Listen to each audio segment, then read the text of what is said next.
Muito bem, voltamos aqui. Vamos ver o Rafael. Boa tarde a todos. Estamos entrando aqui ao vivo. Estamos entrando ao vivo aqui no perfil Trabalho. Estamos entrando ao vivo aqui no nosso perfil Trabalho Notável. Agora vamos para o professor Rafael. Aguardando o Rafael Lara Martins. Agora eu acho que vai. Agora sim, olha eu aqui. Que coisa esquisita, né? Ficou assim, aguardando o Rafael Lara Martins. E eu não entrei daquele jeito que você falou, não. Sabe como é que eu entrei? Eu entrei apertando no nosso próprio story aquele sinalzinho de mais. Mas falar depois do Fabiano. Eu acho que deve ser um perfil Vamos lá. diferente. E aí, Boa gente, tudo bom? boa tarde todo mundo. Feliz ano novo aos notáveis, feliz ano novo para você, Carol, aos nossos amigos que já estão online aí. Acho que o tema hoje é muito É bom, quente. muito É, bacana, um tema polêmico, mas o bom de um tema polêmico é que eu e a Carol a gente tem uma sintonia jurídica aí, e eu espero que Antônio Humberto, Fabiano, Luciano Martinez não fiquem se revirando de é. vontade de participar dos nossos debates. Não, Quero acreditem se agradecer. quiser, todo mundo, né? Pode acreditar. A gente não trocou uma linha de mensagem sobre essa live, certo, Rafael? É Não falamos verdade, é nada. verdade. Então, todas as convergências vão ser naturais, Exatamente, exato. não Se convencionalizadas. pode não ter convergência. E olha, Pode não ter. tem muita polêmica, né? E quando a gente pensa que a coisa tá diminuindo, tá até cansando na relação do trabalho, falar de Covid, etc. De repente eu olho e falo, gente, agora é Covid e as relações de trabalho 2021, porque é os problemas que vêm em decorrência disso, né? E aí É. eu vou ter que já começar jogando no seu colo aí para você começar a nossa live, uma live curtinha, uma live de toda quarta, 17 horas, conteúdo extremamente prático, voltado para efetivamente para a prática da advocacia, comigo e a nossa querida professora Carolina Isso aí. Tupinambá, que já até disse que lá no Rio teve extensão da calamidade pública, né? Isso, teve. Teve no Rio, teve um decretozinho que já estendeu, mas mesmo assim, né, Rafael, eu estou pensando assim, para a gente responder todas as perguntas do nosso card, vamos fazer fatiadinho bem assim, ping-pong. Cadê o card? Não sei. Bom, a primeira era a vacina, a obrigatoriedade da vacina. Vou te falar como eu penso assim para saber qual que é a sua posição. Em relação à vacina, obrigatoriedade, eu penso o seguinte: que é possível o empregador exigir a carteira de vacinação, é possível. Quais seriam os fundamentos dessa possibilidade? Né? Eu acho que seria justamente um tanto quanto coincidente com as razões da decisão liminar do ministro Lewandowski, ali acho que nos isolei 17 de dezembro, um pouquinho antes do Natal. E aí o que ele fez? Prorrogou o estado de calamidade para alguns efeitos. Aqui cá entre nós, ele nem falou do artigo 17 dos PCDs, mas vamos falar agora da vacinação. E aí, me parece que isso é um ponto, e o outro ponto que é mais relevante ainda foi a decisão do Supremo, aí sim, colegiado, no sentido de que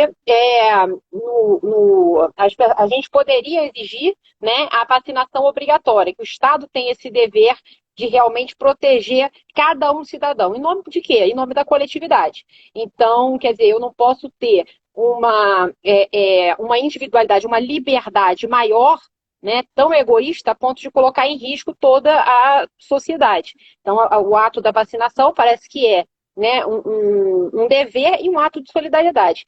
E aí, nesse contexto, é que eu acho que entram os fundamentos dentro de uma relação de emprego. Ou seja, o artigo 158 da CLT, o parágrafo único, fala que é ato faltoso, né, o empregado que se recusa a colaborar com uma questão de saúde e segurança do trabalho, né?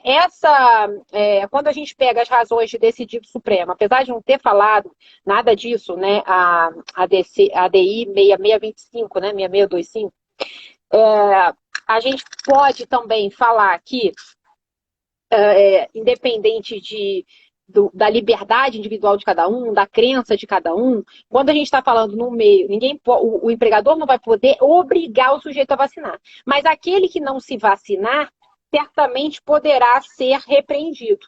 Me parece que também essa repreensão ela tem que galgar níveis. Ou seja, não vacinei, não, eu tenho um prazo X para apresentar a carteira de vacinação, não faço e já recebo uma justa causa. Não. Me parece que a gente tem que ter uma tomada de poder do empregador paulatino. Ou seja, primeiro suspender, né, o contrato de trabalho, dar mais algum prazo, e aí sim, havendo uma resistência, aí me parece que seria cabível um rompimento. Agora, também me parece, né, que a gente teria que tomar como parâmetro o que foi colocado no Supremo, ou seja, a vacina tem que ser, de fato, distribuída gratuitamente, tem que ter uma eficácia comprovada, tem que estar distribuída dentro de um plano nacional de vacinação, né, não é qualquer vacina que surja de um dia para o outro. Então, tem que existir uma política pública em torno disso. Né? Me parece também interessante a gente fazer, né, pelo princípio da confiança, previsibilidade, haver uma política interna para poder, inclusive, trazer esse escalonamento do exercício do poder punitivo, né? Daí para a gente primeiro ter uma... Acho que a advertência não faz muito sentido, porque o sujeito vai ficar divertido e vai conviver sem a imunização com os outros colegas. Acho que faz sentido, primeiro, uma suspensão e na persistência até a justa causa. Lembrando também, né, Rafael, que é possível o sujeito exercer, né, o que a gente chama assim, jus resistente, né? Ele exercer essa resistência, essa oposição de forma legítima. Ele tendo alguma doença autoimune, ele sendo, enfim, ele apresentando um atestado médico que diga que a vacina, no caso, não seria, por alguma razão específica, indicada para o caso dele. Acho que isso tudo pode vir a ser estipulado, né? O que eu tenho colocado nos clientes é uma politicazinha muito simples de empresa em relação a isso, trazendo esses degraus, trazendo a possibilidade de resistência justificada, né? E trazendo também os requisitos que devem ser cumpridos, aí com base na decisão do Supremo, para que essa vacina seja exigida de forma obrigatória, não vai ser em qualquer contexto. E o fundamento disso parece que é o 158, né? E o princípio da solidariedade, né? O dever que a gente tem, né, de colaborar com a superação de tudo isso aí que a gente tem. Além do que, né, Rafael, a gente pensar o que as empresas tiveram que fazer, meu Deus do céu, o empregado tem que se vacinar é o mínimo. Então, não sei se você pensa igual, se pensar igual, a gente pula para a próxima e vai fazendo esse ping-pong. Na verdade, eu concordo. Eu escrevi sobre isso, né? Eu escrevi sobre isso no meu Instagram. Só que, assim, eu vou trazer algumas polêmicas desse tema. Tem até um pessoal já está falando, né? Os notáveis já cutucando a gente com algumas questões, mas enfim, eu vou começar falando que eu concordo em absolutamente tudo que a Carol falou, tá? Nenhuma ressalva. E olha só, com exceção de que você disse que acha que não cabe advertência, Carol. Eu acho que é possível sim a gente prever uma advertência, porque pensando na progressão, eu acho que você pode advertir ele um dia, no dia seguinte, ele persistindo em não vacinar, você entra com uma suspensão, para ele pensar um pouquinho melhor nesse assunto, e aí depois a gente pode até chegar na justa causa. Mas aí tem as questões da recusa. Não dá para a gente estabelecer aqui uma linha de recusa, mas assim, é possível uma recusa justificada da vacina?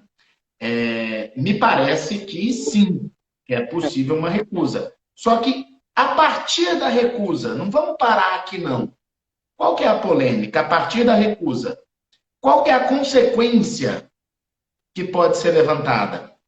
Bem, quando eu fiz o post no Instagram, Carol, eu disse que a consequência seria a rescisão indireta, né? Que o empregado ele teria que buscar uma rescisão indireta. Só que na interação dos seguidores com o meu post, eu refleti um pouquinho, o pessoal trouxe algumas questões muito interessantes, né? O legal do Instagram, da internet é isso. faz a gente refletir. Eu refleti um pouquinho e as pessoas perguntaram assim, poxa, Rafael, mas o empregado, ele tem uma causa justa de recusa da vacina e ele vai ser penalizado por não poder tomar a vacina, ele tem que buscar uma rescisão indireta, né? E se a dispensa for sem justa causa, ela não seria discriminatória? Estou discriminando todos aqueles que têm uma doença que o impedem de tomar uma vacina para estar imunizado à Covid? Então, assim, me fez refletir bem, refletir bastante, mas me parece ainda que não dá para a gente estabelecer uma obrigatoriedade de convivência sem essa vacina.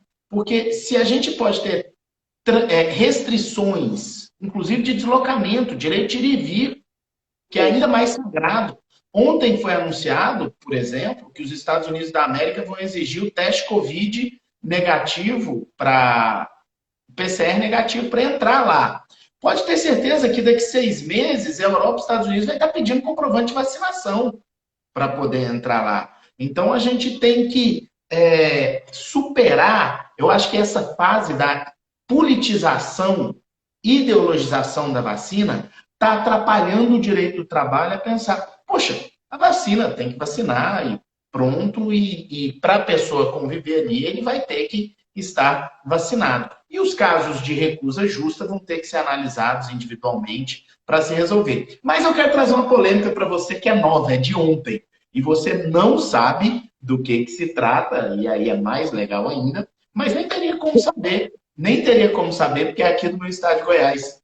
Não é de ver, não é de ver, Carol, que ontem o governador, nosso querido governador do estado de Goiás, sancionou uma lei aprovada pela nossa querida Assembleia Legislativa, garantindo a nós goianos o direito de não nos vacinarmos? Mentira.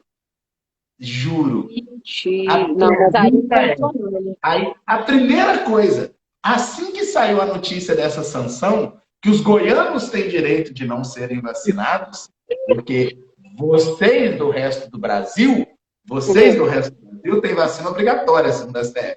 Em Goiás, não. Em Goiás, nosso governadorzão lá falou que a gente não precisa. Mas brincadeiras à parte, e sem entrar no mérito de se é possível, se não é, e etc., a questão é, até que ponto, então, a legislação do estado de Goiás não autoriza o trabalhador também a não querer se vacinar e eu perco essa possibilidade do poder diretivo do empregador, aqui no estado de Goiás especificamente, em obrigá-lo a vacinar. Cara, é muito complexo isso. É muito complexo. Eu dei uma travada ontem, na hora que eu vi isso, e aí eu comecei a construir o raciocínio, né? Raciocínio número 1. O poder legislativo, o Estado não tem competência para legislar sobre matéria trabalhista. Então, na primeira impressão, a gente quer afastar por aí. Por outro lado, não é uma matéria trabalhista, né? É uma matéria... E o Supremo Tribunal Federal também disse que os estados, os municípios, eles podem adotar medidas relacionadas à pandemia de forma diferente. E isso aqui é uma medida da pandemia que tem um reflexo trabalhista. Mas aqui em Goiás é muito legal, né? Eu não sei se você ficou sabendo, nós tivemos um decreto do governo do estado, entre aspas, proibindo a rescisão e a suspensão do contrato de trabalho de idosos e grupo de risco. Ah, isso eu lembro. Porque, assim, proibindo, né? Não, na verdade, ele não proibia, porque ele não pode proibir, na verdade, mas ele dizia que quem fizesse isso perderia o incentivo fiscal, o benefício fiscal. Então, aqui é um lugar que a gente que se resolve aqui com a nossa pandemia. A nossa pandemia é diferente do restante, entendeu? O negócio está divertido aqui em Goiás. Mas, brincadeiras à parte, a minha questão aqui para você é, será que essa legislação estadual, garantindo que o cidadão tem direito de não se submeter à vacina, ele não é um fato novo para impedir o empregador de exigir essa vacina? Complexo, né? Não, porque, olha só, eu até abri aqui quando você estava falando, a tese da repercussão geral que foi firmada No item 2 ela fala, né? Porque fala assim, a vacinação compulsória não significa forçada. Facultada recusa, parará pururu. Aí no item 2 eles falam, tais medidas com as limitações expostas podem ser implementadas tanto pela União como pelos estados. Quer dizer, ele fala que o Estado, né, os estados eles poderão implementar medidas para obrigar. Ou seja, também poderão para desobrigar. Então, quer dizer, que loucura, né? Loucura. Eu ainda não formei minha opinião a respeito disso.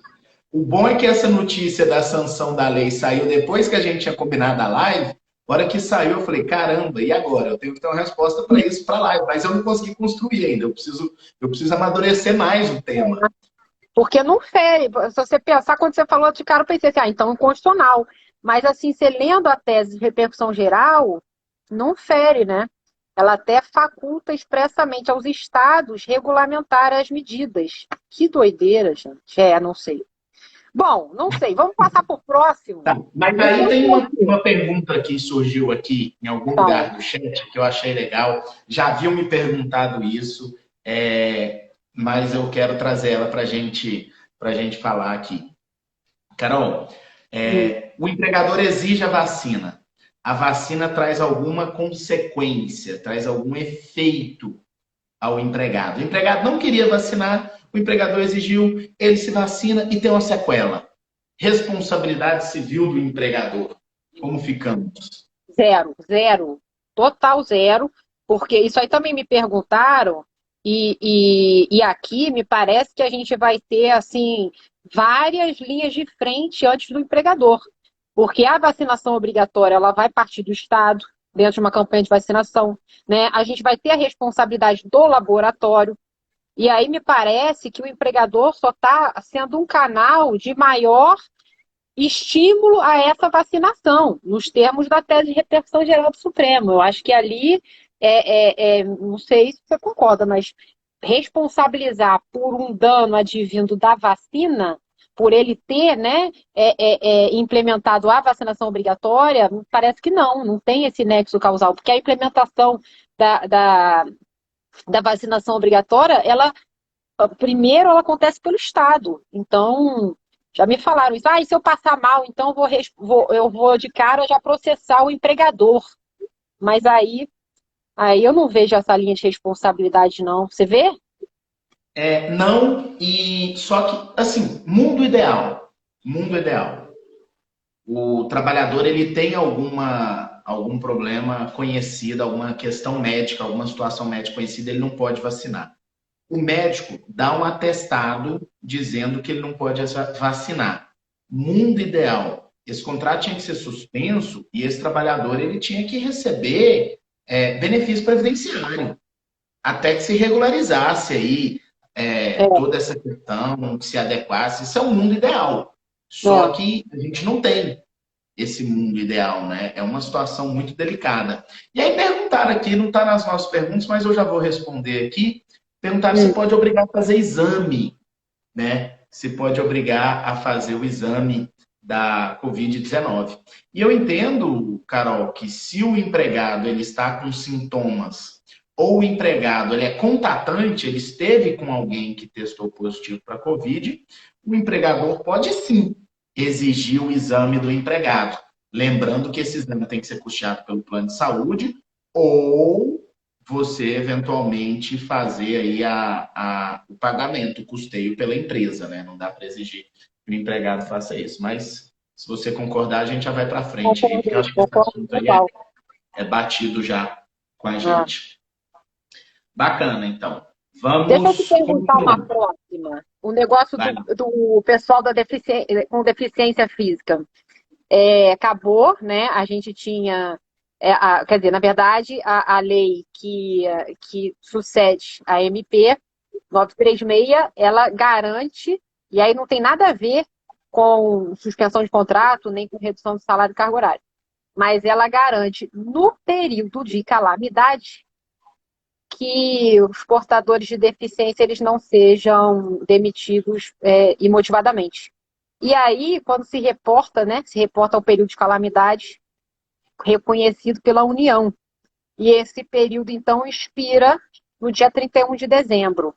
E aí as empresas, agora na primeira semana de janeiro, estão perguntando, pô, é possível demitir o portador de deficiência? O que você acha? Eu também escrevi sobre isso. Fiz um artigo lá no Rota Jurídica sobre isso, dando duas respostas diferentes. Eu dei minha resposta como professor e dei minha resposta como advogado, Carol. E eu vou fazer o contrário. Eu vou começar respondendo e depois o fundamento, tudo bem? Beleza. Não tem estabilidade, mas eu recomendo não dispensar. Então, como professor, eu sinceramente não enxergo a estabilidade, não enxergo a estabilidade. E como advogado, eu tenho recomendado esperar um pouquinho para não fazer dispensa agora. Acho temerário, acho perigoso, tá? E vou justificar, vou justificar. Normas restritivas de direito não podem ser interpretadas extensivamente, né? A gente não pode ampliar.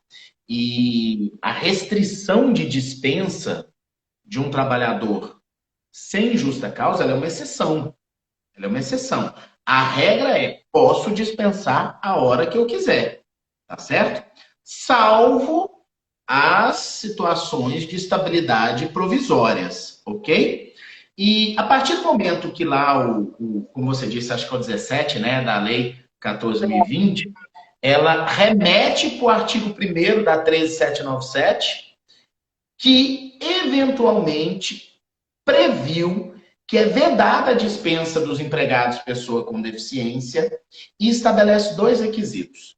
Qual que é requisito?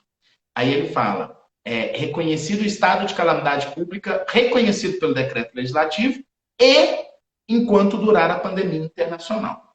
Tá certo? Então, são os dois requisitos lá do artigo 1º da 13, não sei se é 979 ou 797, enfim, uma das duas. Aí, o que que acontece, Carol? Quando o ministro Lewandowski vem e concede a liminar, ele tem um fundamento muito interessante. Ele chega a citar uma tecnia legislativa da lei citar e vincular ao decreto.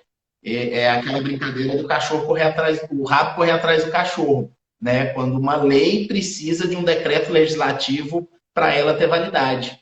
E ele fundamenta dizendo que isso não tem muito sentido, principalmente por uma segunda questão que o ministro levanta. O voto do ministro, eu não gosto sempre dos votos do Lewandowski, não, mas foi um voto inteligente. Foi um bom voto esse voto, tem uma fundamentação muito interessante. E ele fala da questão de que você não pode encerrar uma situação por data em que o fundamento da criação daquela situação não foi data.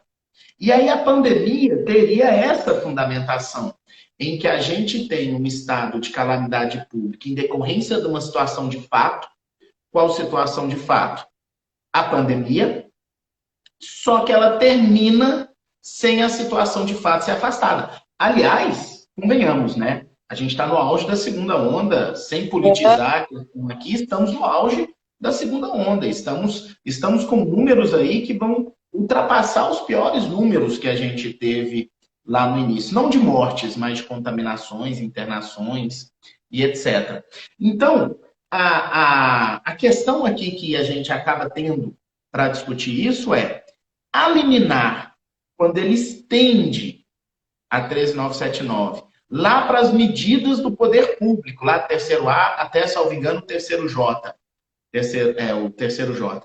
Quando ele estende a necessidade do poder público continuar tomando medidas, será que o STF está dizendo que se estende a calamidade pública? Respondo, para mim, não. Por que que ele não está dizendo? Porque não foi feito absolutamente uma previsão da situação de calamidade pública para todas as repercussões serem a consequência. Na lei de licitação, por exemplo, as repercussões de licitação, elas não têm necessariamente uma extensão em todos os momentos.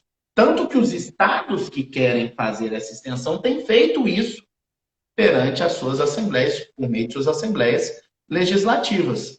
Já que ele não estendeu a calamidade pública.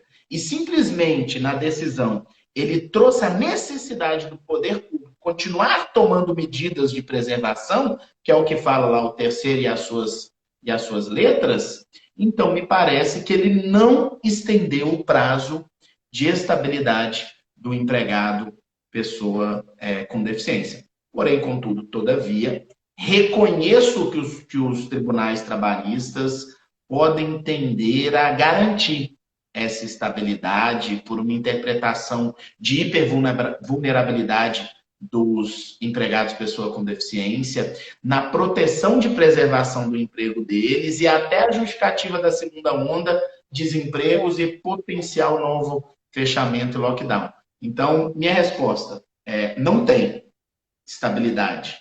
Mas eu recomendo os empresários esperarem um pouquinho, deixa o tema amadurecer, vamos ver o que vai acontecer com a volta do recesso, como que isso aí vai ser enfrentado para a gente tomar melhores decisões. Penso igual. Acho que isso tem falado que não tem, até em casos extremos até, se houver muito realmente a necessidade do desligamento, tem até comentado assim, a gente pode pensar na questão do cumprimento da cota também, né? Vamos dizer, eu desligo um deficiente, mas contrato outro, né? Me parece que o risco seria remoto nesse cenário. Mas mesmo essas decisões que eventualmente a gente imagine que acabem tutelando uma reintegração, coisa do gênero, são absurdamente ativistas, porque em termos legais estritos a gente não tem nenhum fundamento para imaginar que os PCDs estejam com alguma estabilidade ou garantia contra a dispensa imotivada. Acho que agora segue normal, né? E até mesmo assim, se você estiver ali no limite da contratação, o seu dever de contratar um outro deficiente na demissão desse e tudo mais. Mas eu tenho respondido idêntico a você. Falo que assim, não recomendo, pega mal, né? A empresa tem uma função social, uma função, né? Se espera também a solidariedade, mas num caso extremo não existe, né? Direito à garantia desse emprego. Agora, qual que era o outro? Eu nem sei se está no nosso ponto, mas hoje me chegou uma perguntinha que interessante. O pessoal do grupo de risco, tá? Que agora não vai ter mais, né? Não tem mais, não vai receber mais o benefício. Então vai ter que voltar. Essa é a pergunta da nossa arte, então, posso mandar ela. Então, Perfeita. Fim do benefício emergencial e o retorno ao trabalho dos empregados integrantes do grupo de risco, né? É a grande questão aí para a gente poder conversar também. Essa eu vou deixar você começar e a gente ir adiante. Apesar de que essa eu falei a pandemia inteira e adianto aqui, não existe previsão legal para grupo de risco não trabalhar. Não existe previsão legal para grupo de risco não trabalhar. O grupo de risco tem que trabalhar quando convocado. Existem outros debates a respeito disso, certo? Isso aí. Primeiro, assim, o governo realmente está agindo mal nesse sentido, né? A última parcela do benefício já foi um suadouro para recebendo em pedacinhos, e agora essa resistência na prorrogação, a gente sabe que tem muitas atividades que precisariam, né, de mais um fôlego para poder retomar. E aí, de fato, me parece que não haverá mais pagamento de benefício. A gente tem 2 projetos que estão levados, que já foram pautados para votação, mas eu acho que isso não vai passar. Eu acho que realmente, até porque é aquilo, né? O Brasil acho que não tem nem dinheiro para isso. Então, vamos partir da premissa que nós não temos mais o benefício. Bom, então esse sujeito que integra o grupo de risco, ele não pode ter o contrato de trabalho suspenso e ele não pode ter redução de carga horária com a redução de salário. Então, o que lhe resta é retomar as atividades normalmente. E aí ele poderia se opor por ele ser grupo de risco? Eu entendo que não, né? A gente não tem essa previsão legal.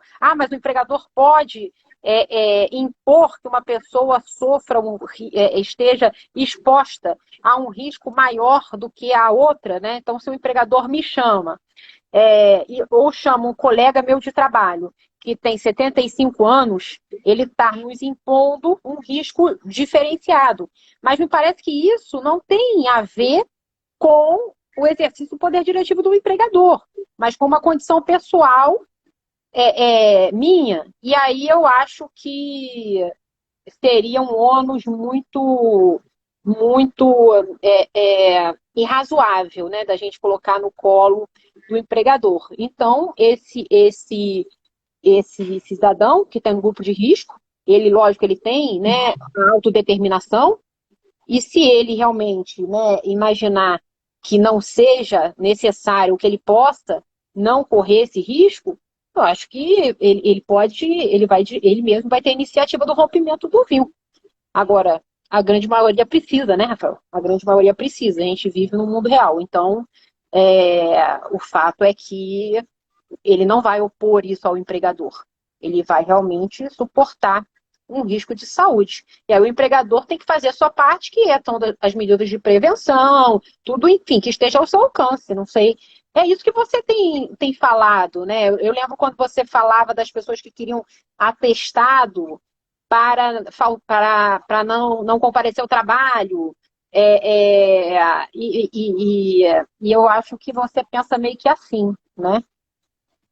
Com certeza. O Lauro está, inclusive, divergindo. Ele falou da Convenção 138 da OIT, mas eu estou vendo a Convenção 138 da OIT, ela parece que é admissão, idade mínima para admissão. Elabora aí, Lauro, elabora aí. Vamos ver o que o Lauro tem para falar. O Lauro sempre tem muita coisa legal para contribuir.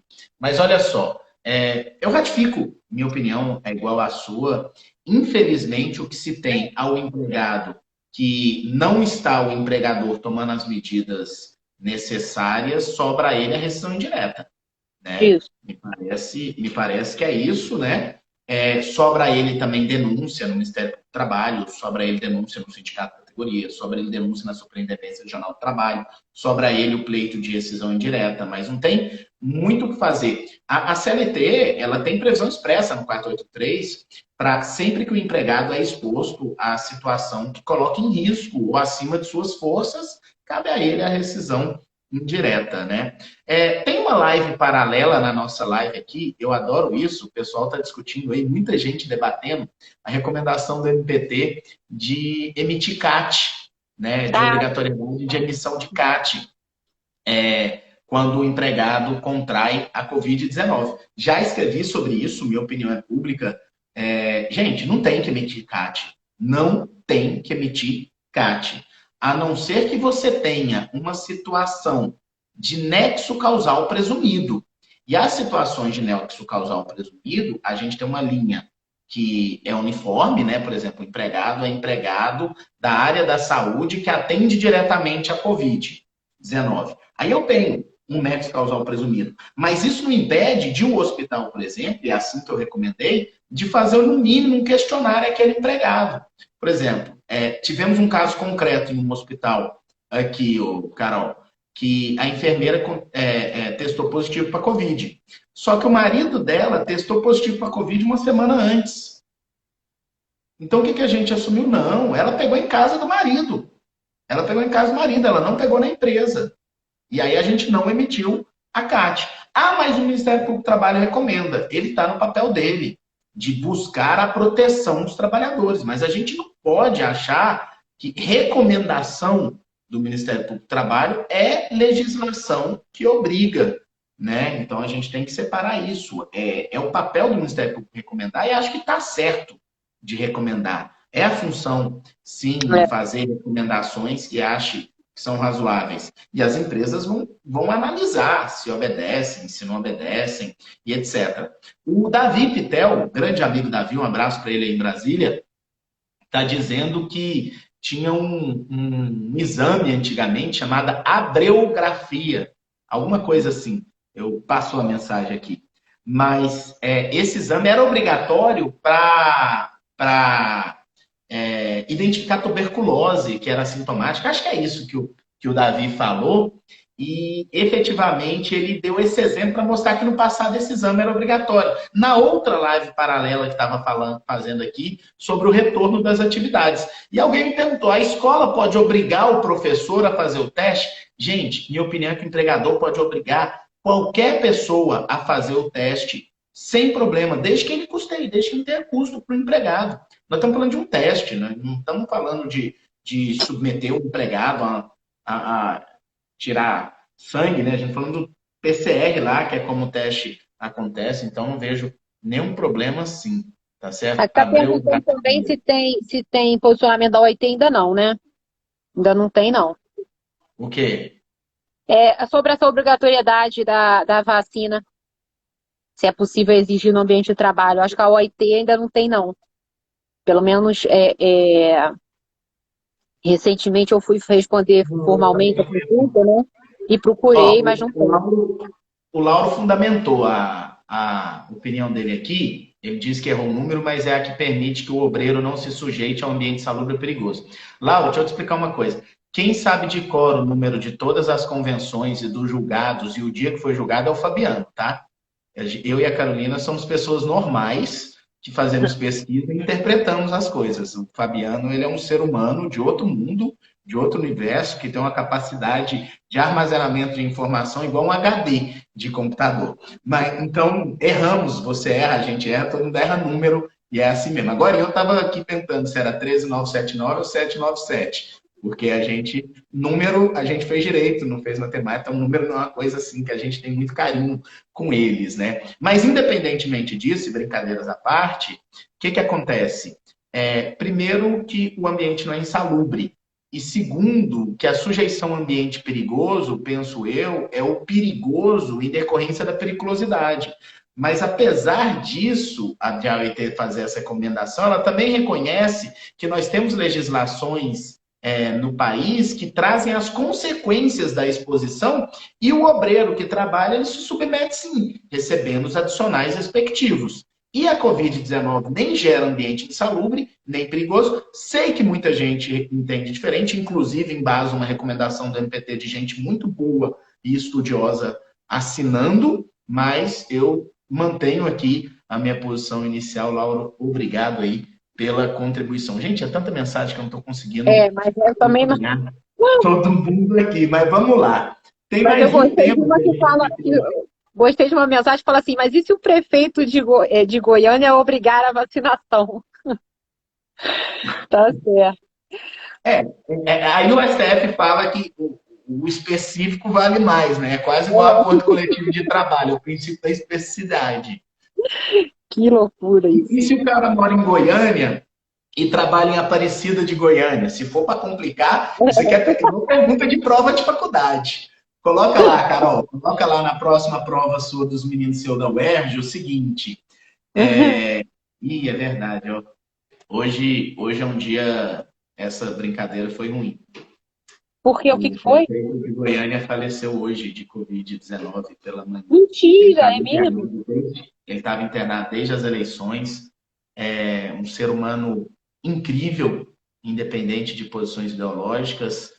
E hoje pela manhã, infelizmente, ele não resistiu. Já tinha mais de 70 dias que ele estava internado em complicações da Covid. Ele faleceu. Mas olha só, Carol, voltando aqui. Uhum. As rescisões, e até já falaram aqui no grupo aqui, das rescisões de contrato quando o trabalhador tinha a estabilidade que vem da MP 936 e depois da 14.020, né? O trabalhador tem uma estabilidade provisória. Estou esperando. Vamos lá, a Carol deu tchau, sumiu. Daqui a pouco ela faz assim e volta. Enquanto isso, eu vou falando. Aí, tá vendo? É pegadinha do malandro aqui, é mágica. Não, o A gente cachorro que subiu, começou a puxar meu negócio aqui. Vai. olha só, eu também subi agora. Também subi. Vou ficar subindo. Voltei. Muito bom. 74 anos, o prefeito Maguito Vilela tinha, Renata. Mas vamos lá. Carol, muita gente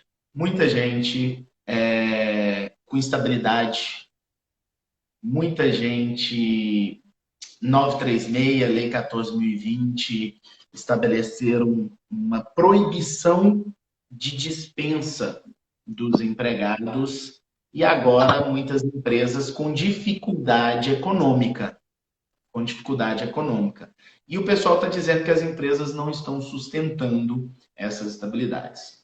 Pois bem, meus amigos, o que eu vejo? O que eu vejo efetivamente? Primeiro, força maior afasta a obrigatoriedade de pagamento da estabilidade provisória decorrente da Lei 14.020 ou da MP 936. Força maior. Porém, contudo, entretanto, todavia, força maior, onde da prova é da empresa. Não é qualquer crise que vai justificar uma força maior, é uma exceção. E os entendimentos, o pessoal está me corrigindo que o Maguito não tinha 74, tinha 71. E o pessoal e os tribunais, eu tenho acompanhado muito essas decisões, em sua maioria estão entendendo, Carol, que a força maior ela tem que gerar efetivamente o fechamento, o encerramento da atividade da empresa. E nós temos uma outra linha que diz que não precisa determinar o encerramento da atividade da empresa, a paralisação da atividade da empresa. Que eu posso encerrar um setor da empresa, que eu posso ter uma redução. Então, são duas linhas. Mas os tribunais, por enquanto ainda, né, primeiro grau, pouca coisa do segundo grau, enfrentando esse tema, tem previsto que precisa encerrar e precisa paralisar efetivamente as atividades. E aí a força maior afastaria o dever de pagar a indenização prevista em decorrência da estabilidade, da garantia de emprego, né, que é prevista lá na legislação. Agora só, veja bem,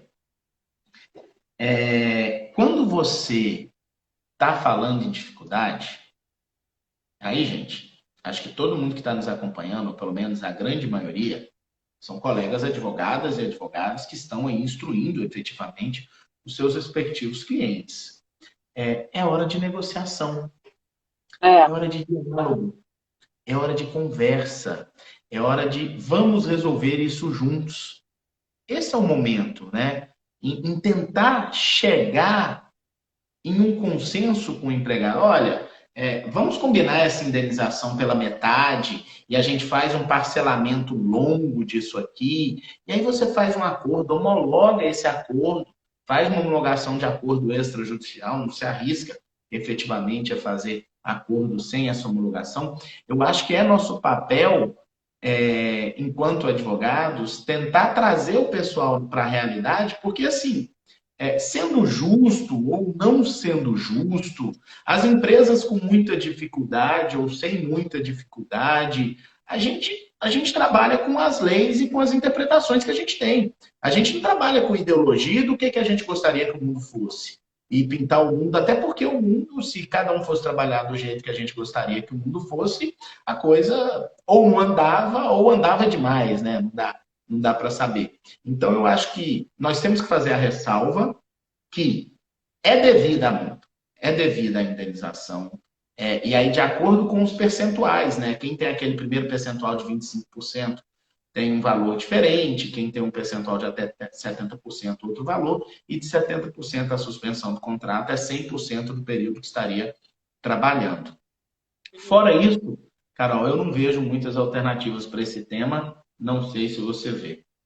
Não. Eu acho que até a rescisão acordada, né, ela pode ser uma pista de que é possível, na verdade, a gente ter até conciliar o interesse do empregador com o interesse do empregado. O empregado sabe, a Renata está falando, se falir ninguém recebe e nem de sócio nem de nada, porque na verdade o que a gente vai ter é um esgotamento, a corrida, né? Quem chegar primeiro na justiça poderá ter o crédito recebido. Mas eu acho que o melhor caminho que eu tenho falado, né, eu acho que agora a gente pode perder definitiva a esperança de renovação de benefício.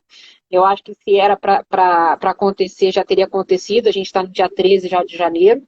Então, as empresas que não tiverem condição de continuar, e isso é uma outra coisa que colocaram aqui que eu acho que tem tudo a ver, Porque quando é que a gente vai configurar o encerramento da empresa? Né? Se é quando dá baixa no município, no estado, dá baixa na receita, a gente também tem esse marco temporal totalmente inseguro. Né? O que seria um fechamento? É só fechar a porta, só encerrar a porta? Então, acho que o caminho melhor de mais segurança jurídica para ambas as partes é uma negociação. E a gente pode dizer que é o fundamento disso, né, está no 611-A, está na homologação de acordo extrajudicial, está na própria rescisão acordada. Se é possível a gente negociar, o sujeito receber metade do aviso prévio, por que não negociar, né, uma indenização devida nesse cenário de proteção contra a dispensa? Eu Então, já vi negociações até, Carol, eu já vi negociações de empregado abrir mão da indenização e pedir só os direitos de rescisão dele e efetivamente multa de 40, indenização de 40% da FGTS, seguro-desemprego, aviso prévio, etc. Se ele está assessorado, se ele sabe o que está fazendo, se você não está pegando um empregado semi-analfabeto e está enganando ele, isso é legítimo, né? E aí é diálogo, que ninguém é obrigado a trabalhar, a aceitar acordos. E aí estão perguntando se seria o caso de negociar com o sindicato, só se for uma dispensa coletiva, no sentido de você facilitar aquele diálogo. Mas para o dia a dia, não tem a menor necessidade de envolver o sindicato. O empregado tem que ter um advogado dele e você faz a homologação de acordo. Porque eu estou vendo muitos pedidos. Você sabe, né, que aqui no Rio eu faço parte da direção de uma Câmara Trabalhista, que é a Sematra. A gente tem visto muita gente lá atrás de procedimento de mediação nesse sentido. Você falou da renúncia informada a respeito, e aí o mediador vai falar, vai falar, né? O que seria devido, qual que é a situação, o empregador tem um espaço bom para expor a sua realidade, o empregado as suas necessidades, e aí algumas empresas têm optado pela rescisão humanizada, que a gente fala, né? Mediada, com o pessoal preparado para isso. E aí, então, ao final, se tenha um termo de mediação, e é engraçado porque a lei fala, né, expressamente que a mediação, ela não extrajudicial, ela não se opõe à esfera trabalhista, mas é interessante que o agasalha, assim, né, a acomodação dos interesses, o que eu tenho visto é que as pessoas acabam saindo satisfeitas, assim, com compreensão mútua, né, da realidade. Então, a mediação extrajudicial tem sido muito procurada, assim, por semana tem uma entrada boa de pessoas, de empregadores e às vezes até a renúncia de toda a indenização para receber as verbas rescisórias normais. Porque a gente sabe que se não tivesse isso, a relação de emprego ela teria continuado. Mas o próprio empregado percebe que não tem condição sem o benefício. Olha só, tem uma chamada boa para todo mundo aí. Acho que o pessoal que está acompanhando vai gostar. Quem já está inscrito no TNT aí? Quem aí já está inscrito no TNT? Semana que vem, gente, semana inteira os professores do Trabalho Notável vão trazer muita informação prática para o exercício da advocacia em 2021. Esses temas transformados em temas para o exercício prático da advocacia. Vamos falar de petição inicial, falar de contestação, falar dessas consequências da pandemia todas para a gente. Se vocês quiserem participar do TNT, ele é totalmente gratuito. O link de inscrição está lá na bio do Trabalho Notável. Vem com a gente, que vai ser muito legal. E no final da semana do TNT a gente vai ter uma novidade incrível para quem tiver no grupo VIP da lista de espera da segunda turma dos notáveis. Então, assim, pessoal, vamos fazer parte do TNT. E eu quero fazer um convite para vocês, gente. Eu quero fazer um convite para vocês. Sigam o perfil da professora Carol. Carol Tupi. Professora Carolina Tupi. O Instagram dela é Carol Tupi. Sigam lá o perfil da professora Carol, tá aí, tá colocado aí. Vale muito a pena. Tem muita coisa bacana lá para a gente ter. E, Carol, quero te agradecer o convite dessa live. Eu acho que a gente conseguiu responder as nossas perguntas que a gente tinha separado. Como sempre, a gente não combinou e acabou concordando, né? Também indo bem. A pegadinha foi a lei em Goiás dizendo que a gente em Goiás pode não vacinar. É isso aí. Ao arrepio dos nossos colegas, porque talvez o Fabiano ouvindo essa live, o que é isso? Mas a gente, em geral, concorda, assim, a gente tem esse espaço aí, quartas-feiras, né, 5 horas da tarde, e trazendo temas nesse papum mesmo, né, do que tá aí tirando o sono de advogado trabalhista, de quem está operando no dia a dia da Justiça do Trabalho. Então a gente tenta fazer uma seleção de temas mais voltados para a prática mesmo. Essas perguntas aí que foram respondidas, eu acho que são as perguntas das consultorias dessa semana, né, Rafael? Pelo menos do que passou pelo escritório. Tem sido muito isso, insegurança muito grande, porque tem muita gente boa dizendo de um lado e dizendo de um outro. Importante estar fundamentado os dois posicionamentos, né? Tentar correr um risco informado, um risco que a gente possa, que o empregador consiga administrar e que o empregado também consiga aí entender até onde vai o direito, o exercício da autonomia da vontade dele, né, do exercício também da sua autodeterminação, da sua autonomia da vontade. Eu acho que os temas que se colocam essa semana são temas muito interessantes, né, para quando a gente pensa em colisão de direitos fundamentais, no social e no individual.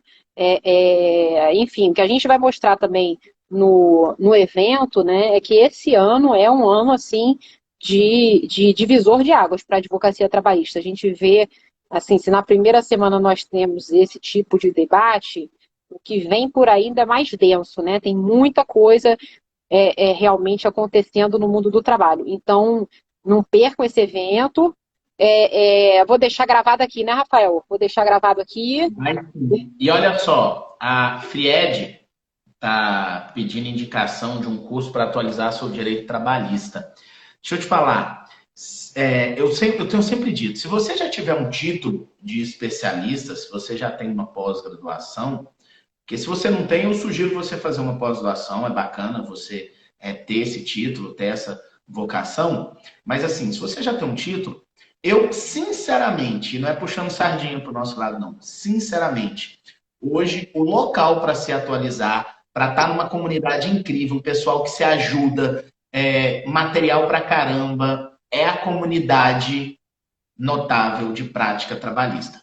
Se você não conhece ainda, me chama no inbox do Instagram que eu te falo melhor sobre a comunidade. E agora em janeiro nós vamos ter uma segunda turma dessa comunidade. Teve o sucesso da primeira turma, os notáveis, eles vão fazer história nas suas respectivas advocacias, nas suas respectivas cidades no Brasil inteiro. Então fica essa dica aí. Espero todo mundo no TNT semana que vem. Carol, beijo grande.